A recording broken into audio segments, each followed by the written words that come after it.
Sisters and brothers, joy is not the absence of suffering, but the presence of God.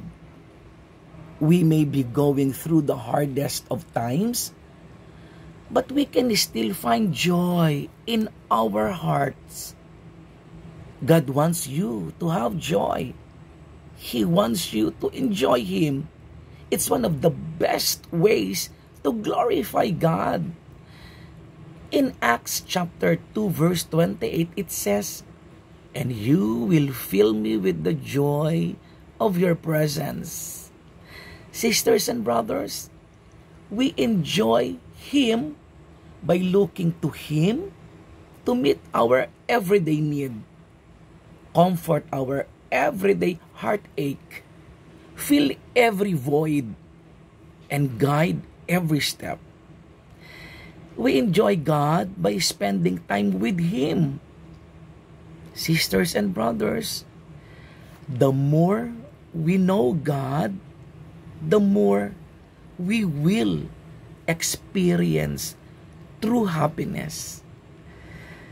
We can enjoy the presence of God through our everyday life, sa ating pagtatrabaho, sa ating pakikipagsalamuha sa kapwa, katrabaho, classmate, sa mga teachers, sa ating mga kamag-anak at mahal sa buhay, sa ating mga ka-members ng ating mga community na ating kinasasaniban o kinaaaniban, sa ating pagdadasal, sa ating pagbabasa ng Kanyang salita, sa pamamagitan ng banal na Biblia, sa pagsisimba, at sa pag-attend ng mga charismatic communities kung saan sama-sama tayong nagpupuri at nagpapasalamat sa Panginoon.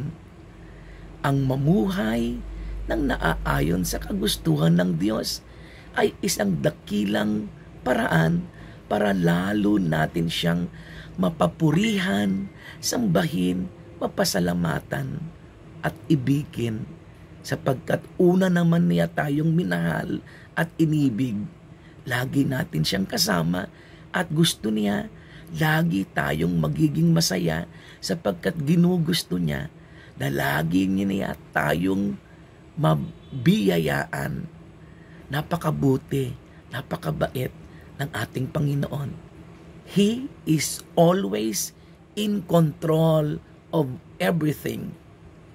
God will always make a way for us. We'll just keep the faith. Sisters and brothers, maraming salamat sa mga bago pa lang nakikinig at nanonood ng ating Faith Journey channel, ang Sige Kuya Paul. Mag-subscribe po kayo, libre po naman ito. Sa mga bago kong estudyante, hinihiling ko at aking pinakikiusap sa inyo, subaybayan ninyo ako. Follow me in my YouTube channel, Sige Kuya Paul. Tiyak, mabibless kayo ng salita ng Diyos. Pindutin na po rin ninyo yung tinatawag na bell button para ma-notify kayo sa mga bago kong videos dito sa ating YouTube channel. Maraming salamat ha. Maraming salamat. God bless you. God loves you.